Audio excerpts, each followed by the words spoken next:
Hello friends, welcome to knowledge knack. आज की video में मैं आपके साथ शेयर करूंगी क्लास 9th की एक्सरसाइज 8.2 का question number 5। It says in a parallelogram ABCD, E and F are the midpoints of sides AB and CD respectively. Show that the line segments AF and EC trisect the diagonal BD। देखिए, इस question में हमें एक parallelogram given है ABCD। E जो है वो AB का मिड पॉइंट है और F पॉइंट जो है वो DC का मिड पॉइंट है। अब हमें प्रूफ क्या करना है? Show that line segments AF and EC, जो ये लाइन AF है और जो ये लाइन EC है, ट्राइसेक्ट्स द डायगोनल BD। ये इस डायगोनल BD को 3 इक्वल पार्ट्स में डिवाइड कर रहे हैं। तो यानी कि हमें प्रूव करना है DP equals to PQ equals to QB। ये क्वेश्चन की डिमांड है। तो कैसे करेंगे इसे? सबसे पहले हम लिखेंगे गिवन में हम लिखेंगे E and F are mid points of sides AB and CD of parallelogram ABCD। यहाँ पर आप लिख लीजिए रिस्पेक्टिवली। और हमें प्रूफ क्या करना है? To prove BQ this side is equal to QP, this part is equal to PD। ये हमें इसमें प्रूफ करना है। अब कैसे करेंगे प्रूफ? देखिए, ABCD हमें एक पैरेललोग्राम गिवन है, तो हम यहीं से शुरुआत करेंगे। ABCD is a parallelogram. This is given to us in the question.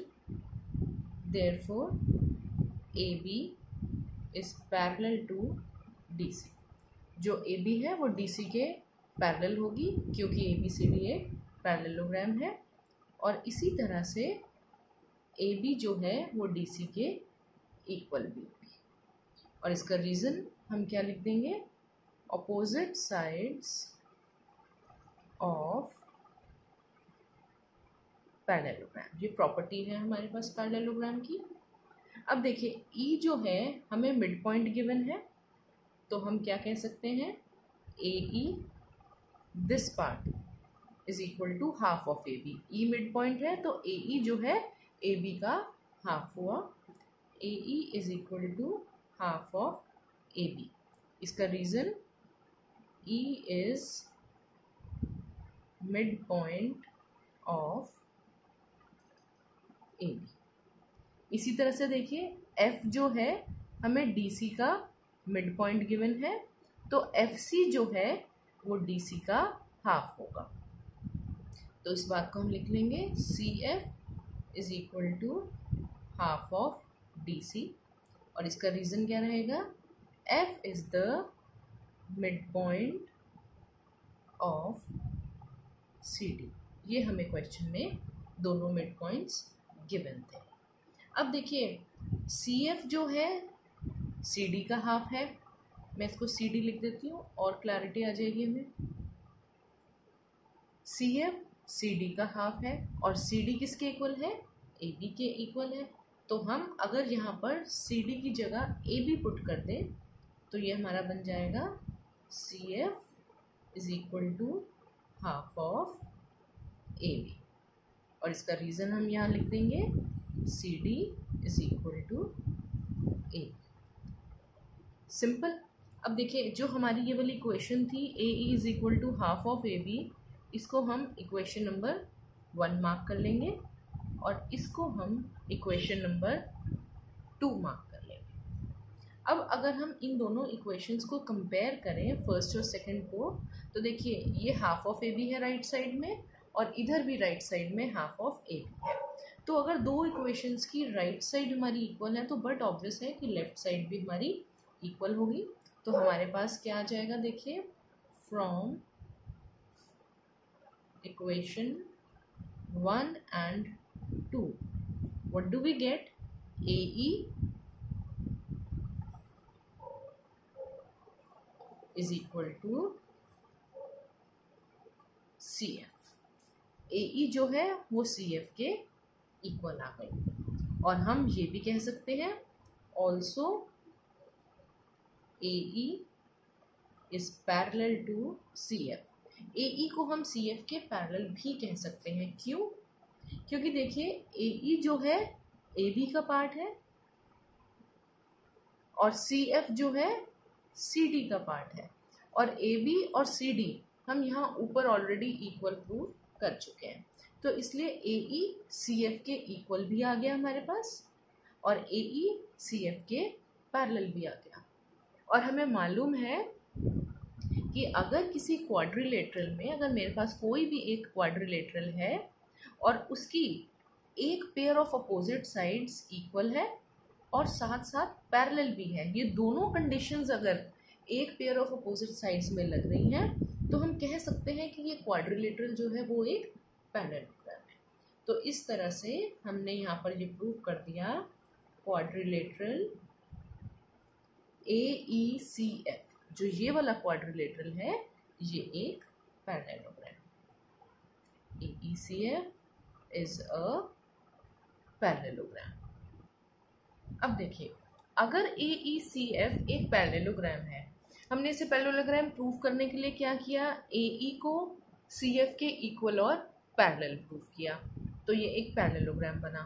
अब अगर ये पैरेललोग्राम प्रूव हो चुका है तो जो दूसरी पेयर ऑफ अपोजिट साइड्स है यानी कि AF और EC, वो भी बट ऑब्वियस है कि आपस में पैरेलल होंगी। क्यों? क्योंकि हम इसे ऑलरेडी पैरेललोग्राम प्रूव कर चुके हैं।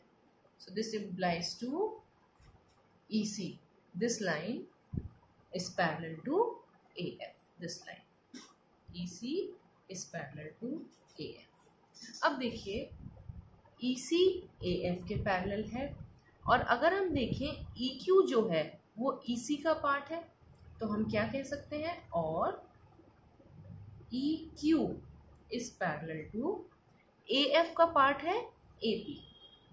देखिए, जो हमारे पास ये कंप्लीट लाइंस थी उसके हमने दो पार्ट्स ले लिए। EC का पार्ट लिया हमने EQ और AF का पार्ट हमने लिया AP। तो पहले हमने कहा ये पूरी लाइन इस पूरी लाइन की पैरेलल है, अब हम कह रहे हैं पार्ट ऑफ दिस लाइन यानी कि EQ is parallel to part of this line यानी कि AP। तो EQ AP के पैरेलल आ गया। और इसी तरह से जो ये पार्ट है हमारा QC, ये किसके पैरेलल होगा, PF के। सिंपल लॉजिक है कि अगर कंप्लीट लाइन पैरेलल है तो उसका पार्ट भी पैरेलल होगा। अब देखिए, अब हम क्या करेंगे, अब हम लेंगे ट्रायंगल BPA। मैं यहाँ पर एक लाइन ड्रॉ कर देती हूँ। इन ट्रायंगल BPA, देखिए इस ट्रायंगल के अंदर अगर हम ऑब्जर्व करें तो E जो है वो हमारा मिड पॉइंट है। E is mid point of AB, ये हमें क्वेश्चन में ऑलरेडी गिवन था। और EQ जो है वो AP के पैरेलल है, ये हमने अभी अभी यहाँ पर प्रूव किया है, प्रूव्ड अबव, यही इसका रीज़न बनेगा। तो देखिए, अब हमें मालूम है कि अगर हमारे पास कोई एक ट्रायंगल है, ये लाइन हमने ड्रॉ करी, ये मिड पॉइंट है हमारे पास जो E है। अगर हम BPA ट्रायंगल को कंसीडर करें, मैंने अलग से इसे इसलिए ड्रॉ किया ताकि आपको समझने में इजी हो जाए। E जो है मिड पॉइंट है और ये वाली जो लाइन है वो इसके पैरेलल है, तो इसमें हम converse of mid point theorem apply कर सकते हैं। तो converse of mid point theorem क्या कहती है कि अगर ये मिड पॉइंट है और ये दो लाइंस आपस में पैरेलल हैं तो बट ऑब्वियस है कि जो ये पॉइंट होगा यानी कि Q, ये भी मिड पॉइंट होगा। तो हम यहाँ पर क्या लिख देंगे, therefore Q is mid point of BP। और अगर Q मिड पॉइंट है तो हम क्या कह सकते हैं, PQ is equal to BQ। तो ABP ट्रायंगल में हमने Q को मिड पॉइंट प्रूव करा, तो हमारे पास PQ जो है वो BQ के इक्वल आ गया। ये पार्ट जो है इस पार्ट के इक्वल आ गया। और इसका रीजन हम क्या लिख देंगे, converse of mid point theorem. ये इसका रीजन हो जाएगा। अब देखिए, जिस तरह से हमने ट्रायंगल BPA लिया, उसी तरह से अगर हम ट्रायंगल CQD लें तो मैं यहाँ लिख दूंगी, सिमिलरली इन ट्रायंगल CQD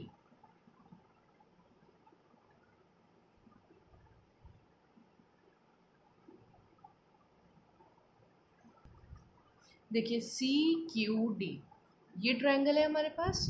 अगर हम इसको यहाँ पर ड्रॉ करें, इस तरह से हमारे पास है ये C, ये Q और ये D। और ये लाइन हमारे पास इसके पैरेलल है, और F जो ये पॉइंट है ये हमें मिड पॉइंट गिवन है। तो इसमें भी अगर हम मिड पॉइंट थ्योरम का कन्वर्स अप्लाई करें तो F मिड पॉइंट है, ये लाइन इसके पैरेलल है, तो बट ऑब्वियस है कि P भी मिड पॉइंट हो जाएगा मिड पॉइंट थ्योरम के कन्वर्स के अकॉर्डिंग। तो उस तरह से ये पार्ट हमारा इस पार्ट के इक्वल आएगा, यानी कि DP जो है हमारा PQ के इक्वल आएगा। अब ये सेम प्रोसीजर है, तो हम इसको डायरेक्टली लिख सकते हैं, similarly in triangle CQD we have DP is equal to PQ। जिस तरह से हमने इस ट्रायंगल में इन दो पार्ट्स को इक्वल प्रूव किया, उसी तरह से इस ट्रायंगल में हमने इस पार्ट को इस पार्ट के इक्वल प्रूव कर दिया। अब अगर हम इसे मार्क करें, इसे अगर मैं इक्वेशन 3 मार्क करूं और इसे मैं इक्वेशन 4 मार्क करूं, तो देखिए हमारे पास क्या सिचुएशन आएगी। फ्रॉम इक्वेशन, इसे हम सेपरेट कर देंगे, 3 and 4, what do we get, PQ जो है BQ के इक्वल है, और अगर इसमें आप देखें PQ आपका DP के इक्वल है, यानी कि ये पार्ट इसके इक्वल है और यही पार्ट इसके इक्वल है। तो यानी कि ये तीनों parts, this part is equal to this part is equal to this part. तो PQ देखिए आप यहाँ पर कॉमन है एक्चुअली दोनों इक्वेशंस में, और इसमें BQ आ रहा है एक पार्ट में और इसमें DP आ रहा है। तो हम लिख देंगे therefore BQ is equal to PQ, ये उतारा हमने, और PQ किसके इक्वल है, DP के इक्वल। DP कहें या PD कहें एक ही बात है। तो BQ, PQ और DP ये तीनों हमारे आपस में इक्वल आ गए, और यही हमें एक्चुअली प्रूफ करना था, that EC trisects the diagonal BD। तो जो EC है हमारी और जो AF है, इन्होंने इस BD को 3 इक्वल पार्ट्स में डिवाइड कर दिया, 1 2 3। तो हम यहाँ लिख देंगे देयरफॉर AF एंड EC